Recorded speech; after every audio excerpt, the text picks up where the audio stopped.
All right. Hey, everyone. Monday again. Conversations on vitality. The one and only Ariel Jarvis.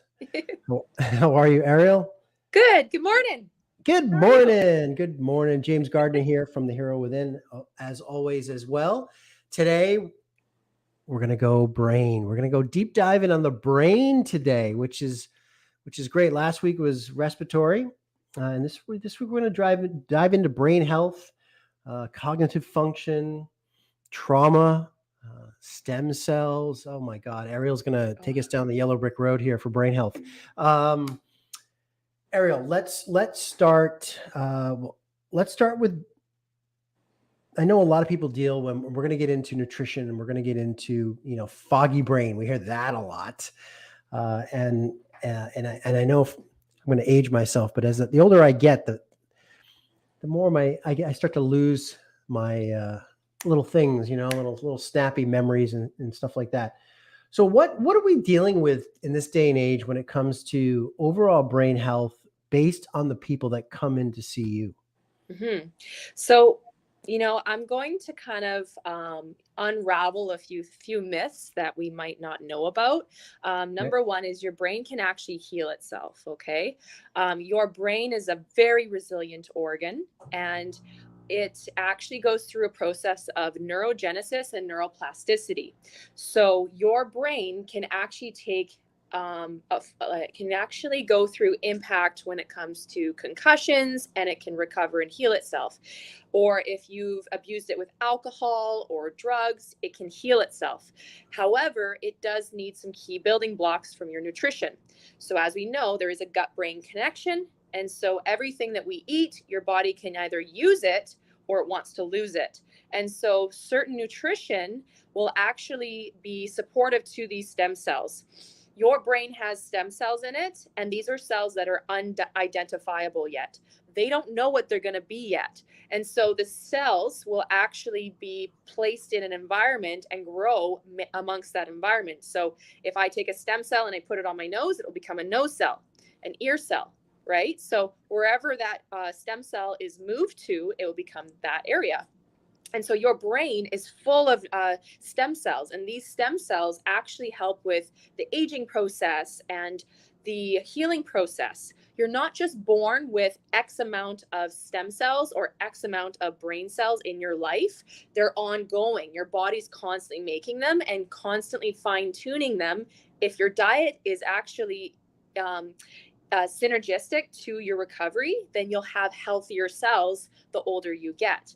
And so when your body makes these cells, your body can create new neurons, new neurological pathways, new brain cells, and new neural connections. And this is so important because that's how your body will heal. So some of the herbs that will help facilitate this, my favorites would be ginkgo biloba, gotu kola, which works on the pituitary and the pineal gland, especially to remove plaque buildup or to help with individuals that suffer with ADHD or neurological disorders like autism, dementia, Alzheimer's, Parkinson's.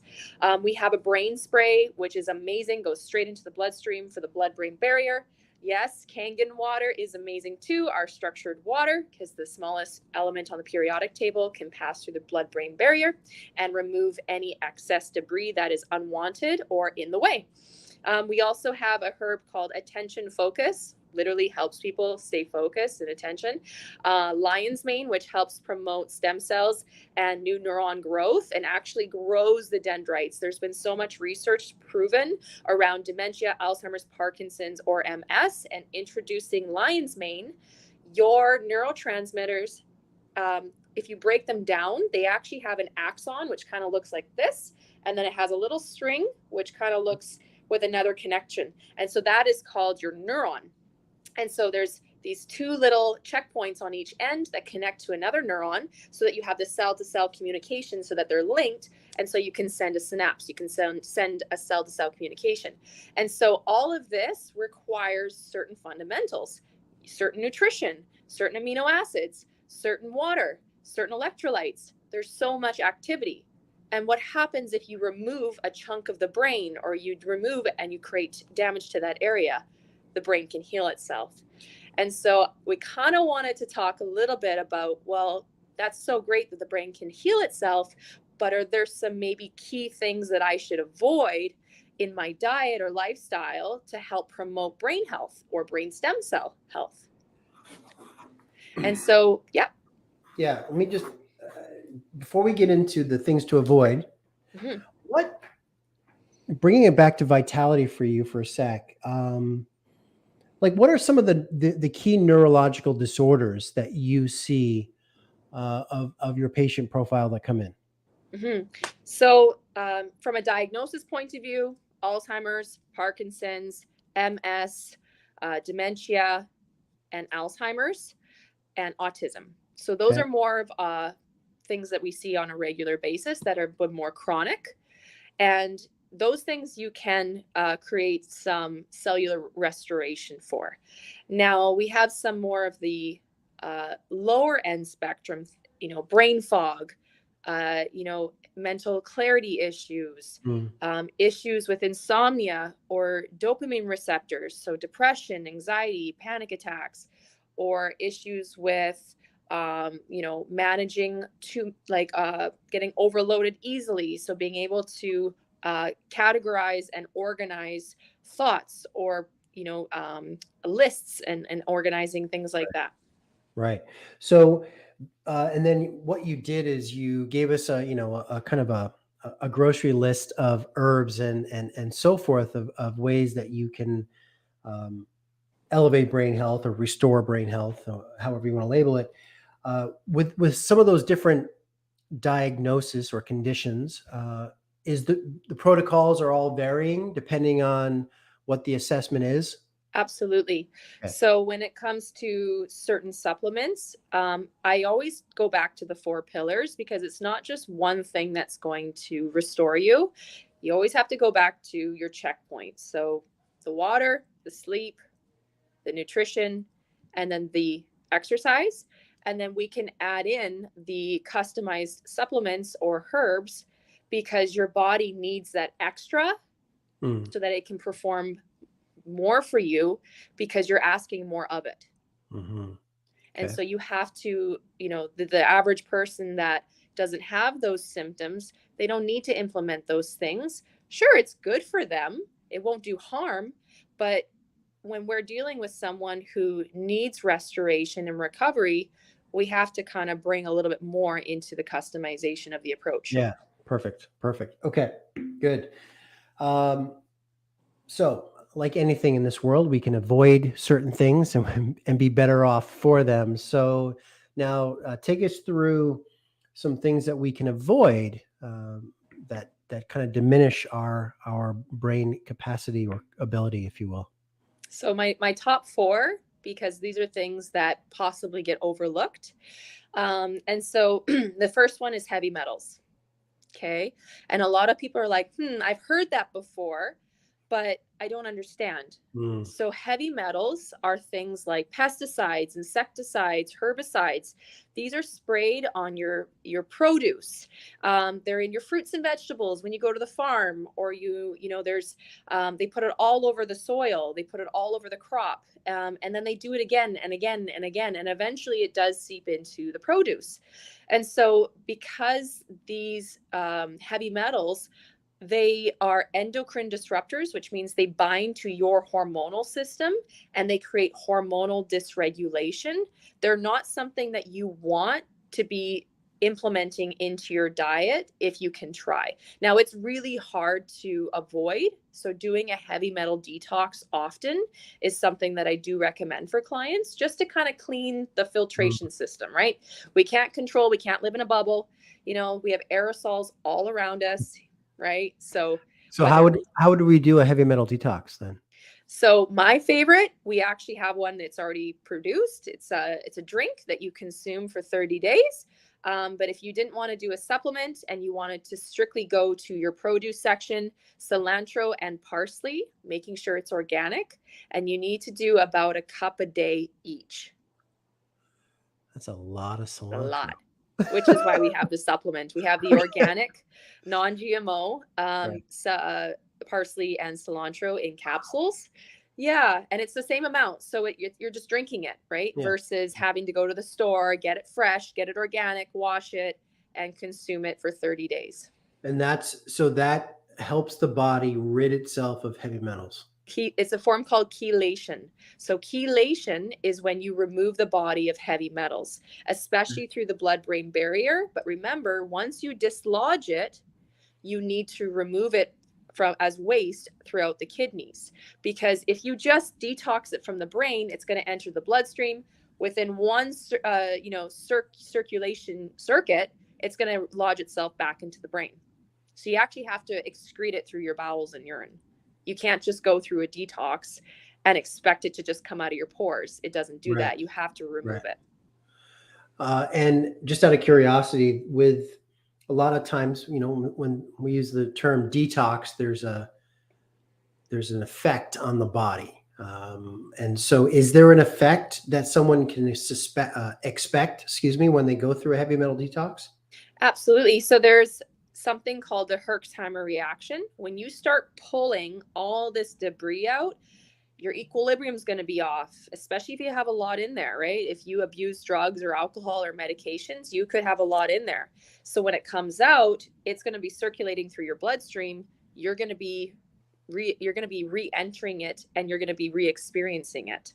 And so, especially if people play around with street drugs like acid, MDMA, cocaine, or things like that, when you start going through chelation, it comes out through the bloodstream. It's not fun. And so then you have to excrete it through your kidneys and your bowels. And if you're somebody that has a slow transit time, so your peristaltic movement doesn't work as efficiently for your bowels, and you maybe only go every second day, what happens is those heavy metals then go from the brain to the blood to the bowels, and then they sit in the bowels and they create leaky gut. Okay. And so we don't want that, because that is not good for the rest of the body. And you can watch our leaky gut video for that. Yeah. The second one we want to avoid is fluoride. Okay. Fluoride. Okay. Fluoride is very harmful and it creates a lot of neurological issues, especially if you already have, say, you're on the spectrum for autism, or you already have a diagnosis like dementia or Alzheimer's. It's going to make the symptoms worse. It is found in, some tap water. It's also found in some toothpaste. And so it only requires a little bit to slowly get lodged in the brain to start to create those blockages and those issues. So making sure that you're doing some form of heavy metal detox. I recommend doing it 2 to 3 times a year, just so that the body is clean. The third one I want to talk about is MSG. Now, a lot of people don't realize, but MSG is not just in, the noodles and things like that. It's also in the sauces. You have to read the sauces. And so making sure that you take that extra, couple of minutes and read the label and just make sure that there's no MSG. And my fourth one, which is really hard for people in the fitness industry to avoid, is artificial sweeteners. So your gum, your sucralose, your aspartame, your stevia. Stevia is a big one. People don't realize, but stevia in its raw form is green. If you're consuming white powdered stevia or white powdered monk fruit or white crystalled monk fruit is actually brown in its own form. Stevia is green. So to get it to white means it's been bleached, which makes it a neurotoxin, which makes it going to be binding to the gut wall and the blood-brain barrier, creating neurological issues. Yeah. So this is going to affect you when it comes to stimulating. So there's a huge correlation between artificial sugars and sweeteners with migraines, slurred speech, depression, panic attacks, and even anxiety. So making sure that you are staying away or getting a good form of monk fruit and stevia. Okay, heavy metals, fluoride, MSG, artificial sweeteners, the big four. Question for you: drugs, alcohol. Mm-hmm. What? So alcohol actually pickles the brain.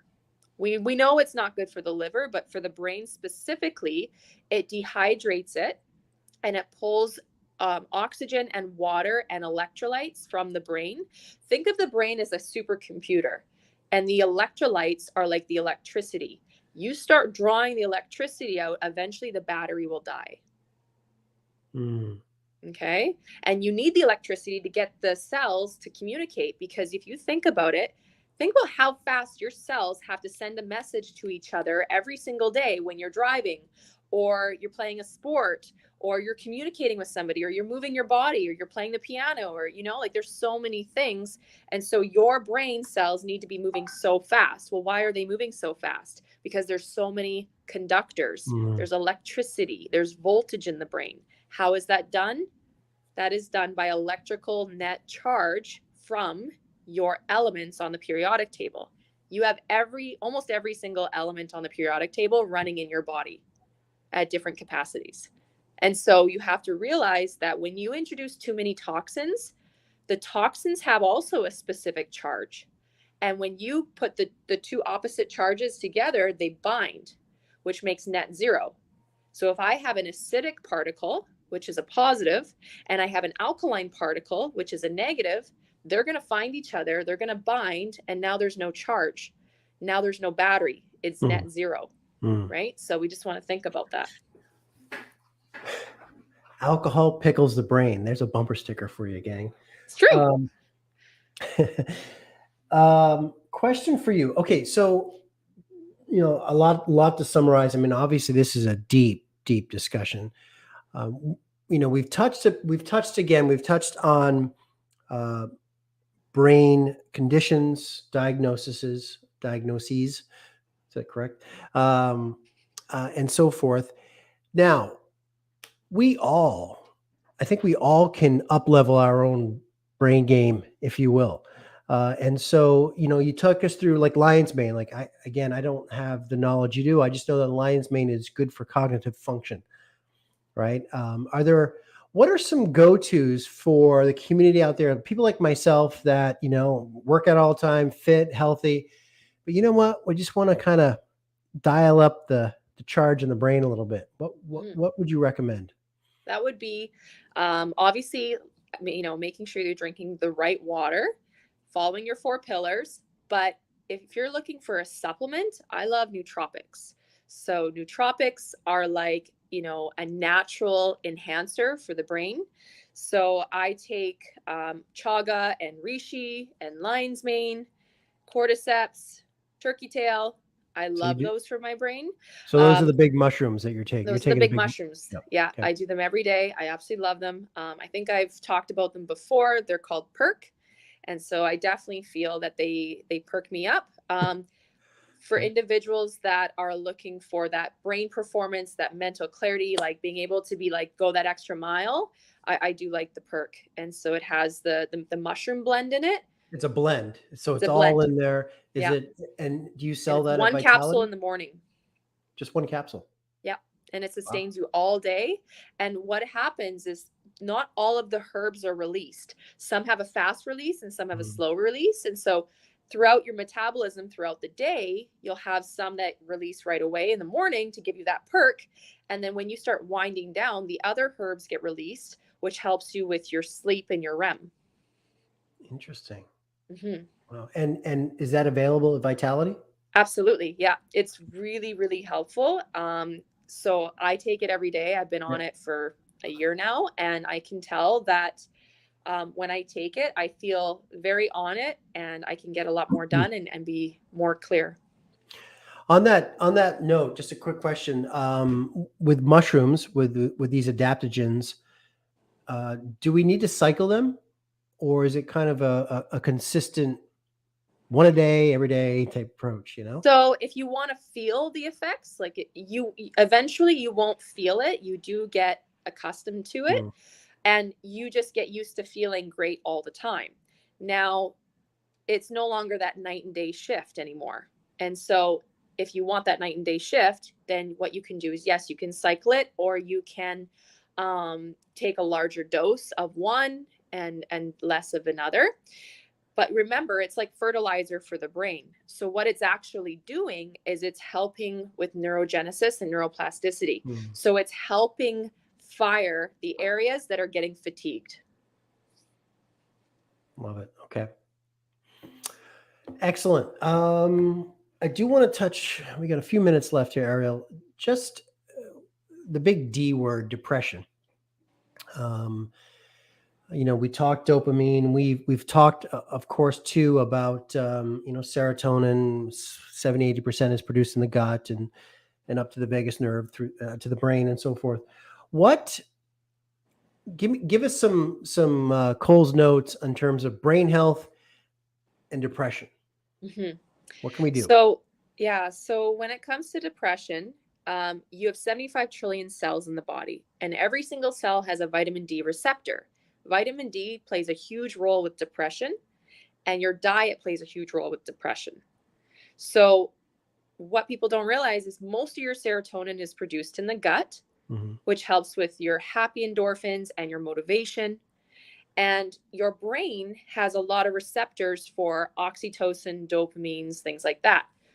When we are living a certain lifestyle, whether it's we're being triggered by our diet or being triggered by goal setting or being triggered by constantly getting words of affirmation from people or things like that, your body fires off dopamines, oxytocin, and if you're getting enough sunlight, you're going to have a lot of vitamin D. Now, let's say we take all that away. You're going through a chemical withdrawal. Your body's chemistry now is no longer meeting those levels of dopamines and oxytocin and things like that. And so if you go through withdrawal for a long period of time and you don't find ways that are healthy to stimulate, you're going to try to find ways that maybe are not healthy. People go to sugar, drugs, and alcohol, even too much coffee, because it gives you that dopamine spike, but then you get that serotonin crash. And it's the serotonin crash that people start to get into this negative spiral. And the longer you get that negative spiral, the less your body is able to stimulate the dopamine, but it definitely can stimulate the serotonin crash. So you have bigger dips, and then eventually what can happen is people can get depression. Now, clinical depression, in my holistic opinion, can be corrected with diet. And so if you're somebody watching this and you have been diagnosed with depression and you're on medication for it, I would love to have a conversation with you, because I know with the power of food and the power of healing your gut, we would be able to restore your serotonin so that you don't need those medications anymore. Because those medications can create brain fog, leaky gut, weight gain, and sometimes they actually will trigger another form of mental health imbalance that your body didn't even need. So we created a problem with a problem. And so, sometimes it is necessary that we, discuss medications. So I'm not bashing medications, but I do believe in functional medicine, where Western medicine and Eastern medicine need to go hand in hand, because there's a beauty in both and there needs to be a respect in both. But we also need to realize that keeping a client or a patient on medication for life, that's not a solution. I think that's how we end the segment. That was that was a little Ariel mic drop right there. And it's true. It's true, right? We are this way our society is right now. Like once we get prescribed something, we're on it for life. I mean, I see it with my folks. I see it with them. And I know I'm not alone in that. It's it's crazy. Yeah. It's crazy. Yeah. I think I would love to down the road have another conversation around depression and get into that more. It was just interesting hearing you talk. I never really looked at the serotonin crash as the true instigator, if you will, which is really interesting. How do we prevent that crash, or how do we minimize those falls? Yeah. Because you're right. We're always, to get out of depression, we're always worried about the buildup. Like, how do we spike up? But then the flip side of that is that's where the damage starts to really happen too. So you want to create that balance, right? Yeah. Exactly. You don't want to get too high, because then you also have to come down. So just learning that balance. Yeah. Okay. Amazing, everyone. Brain health. This was chock full of brain nuggets, It literally. was so good. um, Definitely check out Vitality Wellness, of course. Ariel, the invitation's there. Any type of cognitive issue, come. Any type of hey, you want to up level your game? You're healthy, you're fit, and you want to up level. Get that perk, right? Yep. Mushrooms are. That's what we need to talk about. Let's talk about mushrooms one day. Yeah, let's do it. From an athletic standpoint, man, I used adaptogens all the time, and my performance went through the roof. So I'm on the mushroom bandwagon for sure. It's game changer. Yeah, right. So awesome sauce, Ariel. You're amazing. Thank you always for your knowledge and your skill, helping people live a better life, which is what we're all supposed to be doing. Right. Awesome. All right. Cheers. Thank you so much. Take care. Yep.